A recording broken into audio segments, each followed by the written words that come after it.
Splinting is very important. It's when you immobilize a fracture to keep any further damage from happening until that patient can get to surgery. One of my favorite tools for this is the SAM splint. So we'll dive in and show you some of the different uses for the SAM splint.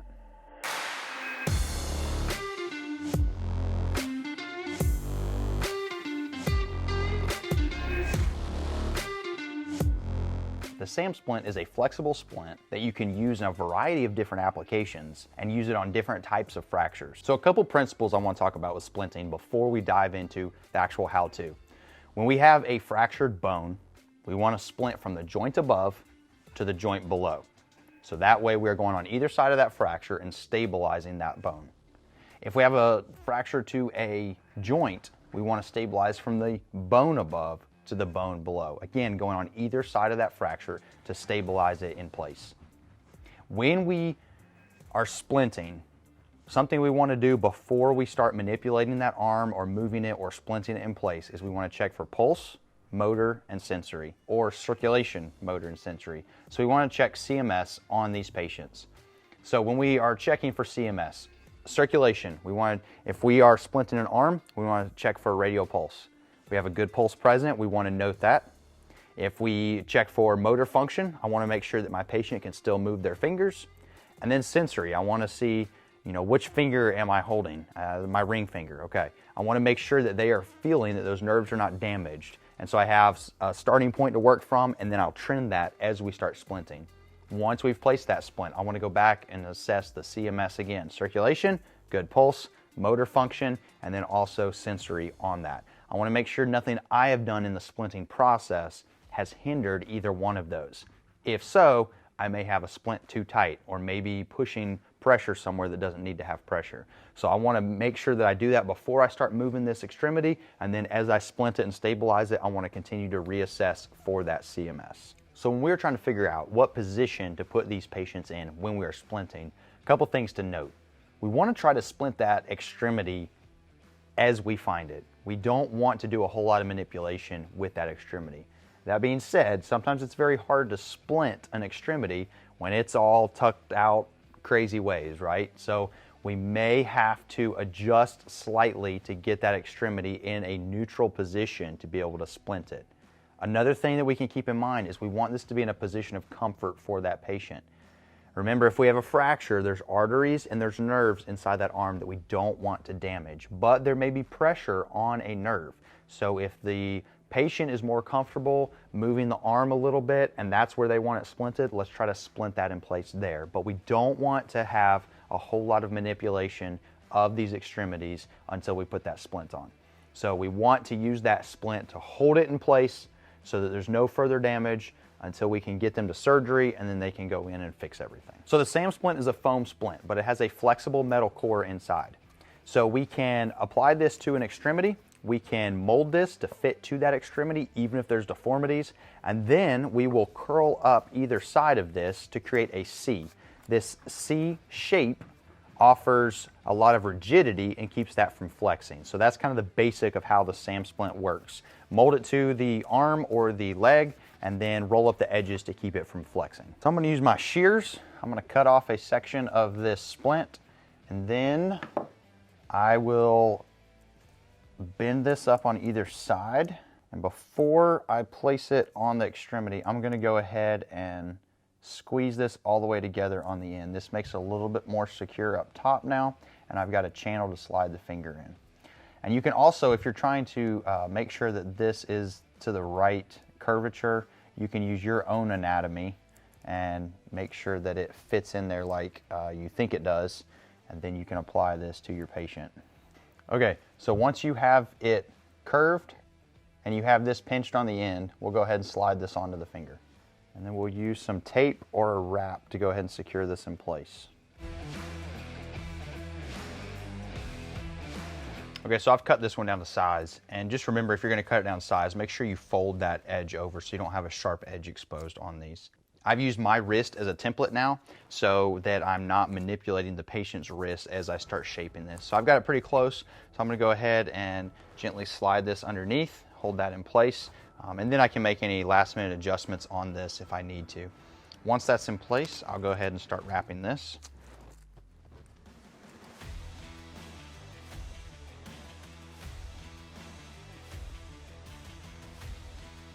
Okay, so once it's wrapped, you'll want to reassess and make sure that it's not too tight, make sure that you still have good circulation, motor skills, and sensory distal to that injury. Okay, so we're gonna splint this ankle down here. So we're gonna make sure we go from the bones above to the bone below. We wanna hold this foot in place so it can't move around. So I'm gonna go ahead and open this up. Go here, come back around here. Okay, so now that I've got this kind of shaped around here a little bit, I've got my curve in there for the rigidity. I've got my L shape. I'm gonna put this on, and then by the time I wrap this, it's gonna help hold everything together. So carefully lift this up, slide this into place, slide this up underneath, and then I'll start wrapping.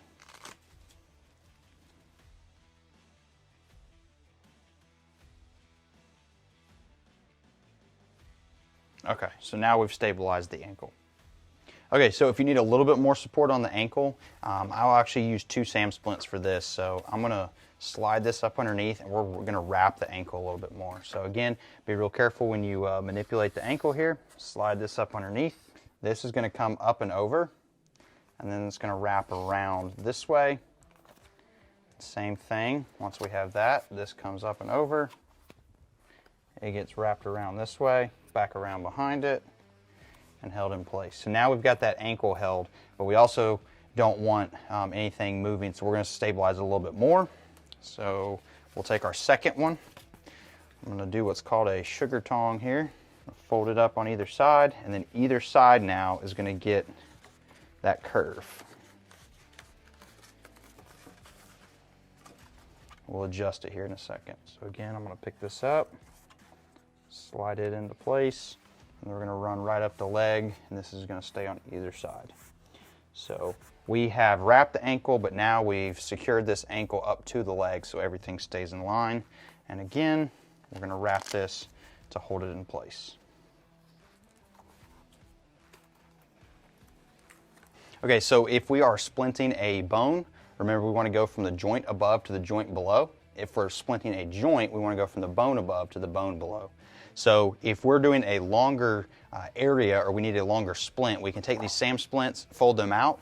We'll do a curve in the middle, and then we'll flare the ends back out, do it like a reverse curve there. And now we've just got really long, rigid splints that we can place on either side. So we're placing this here. I've got a little bit of a void, so I'm gonna fill that with something. So I'll take a bandage and actually put that in there so that it continues to stabilize right here. And then we will wrap this in place like this.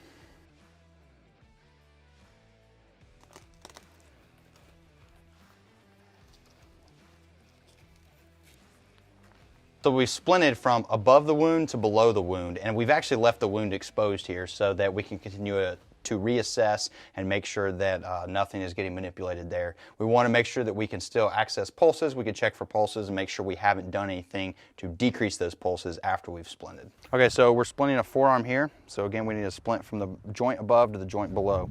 So we're going to use the sugar tong method here. We're going to fold this in half. Then I'm going to take each half. I'm going to curve it, curve this side,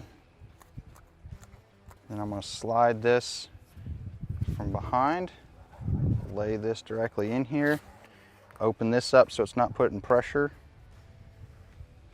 and then start adjusting this as needed. So that's going to stabilize that forearm. So now we'll start wrapping.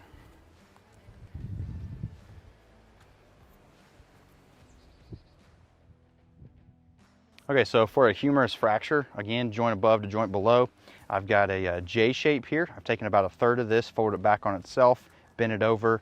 I crease the top here to bend it in to give it some support. And then from about this point up, same thing. We want to start folding that in to give that support so it's rigid. This J is just going to loop around. We're going to slide this up under here. I'm going to pull this in, make sure I'm not pushing too tight.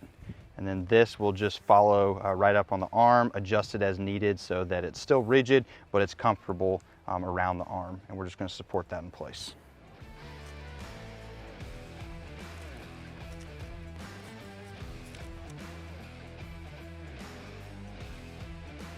Okay, one more thing you can do with a SAM splint is you can actually use this for a C-collar to help immobilize somebody's neck. This does not work as well as an actual C-collar, But if you're in the wilderness setting and you've got one of these with you and you don't have a C-collar, it can be used. So first thing you're gonna wanna do is we're gonna go about a quarter of the way in on this 36-inch C-collar, and we're going to flare this down for the chin.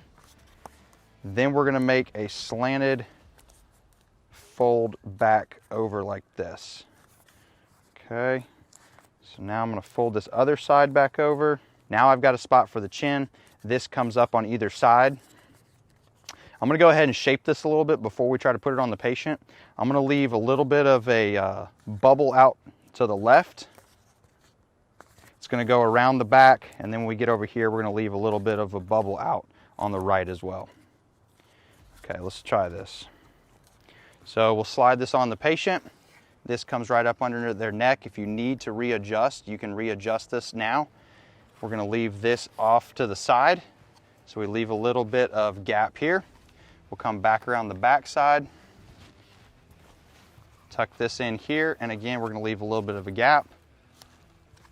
Fold it up underneath, and then we will secure that with some tape on the front. Now the last part is we are gonna squeeze this side, and we're gonna squeeze this side.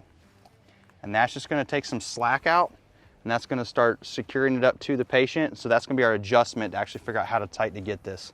We'll secure this with a little bit of tape or something to hold that in place, and then you can just pinch these to continue to take slack up so it snugs up on that patient.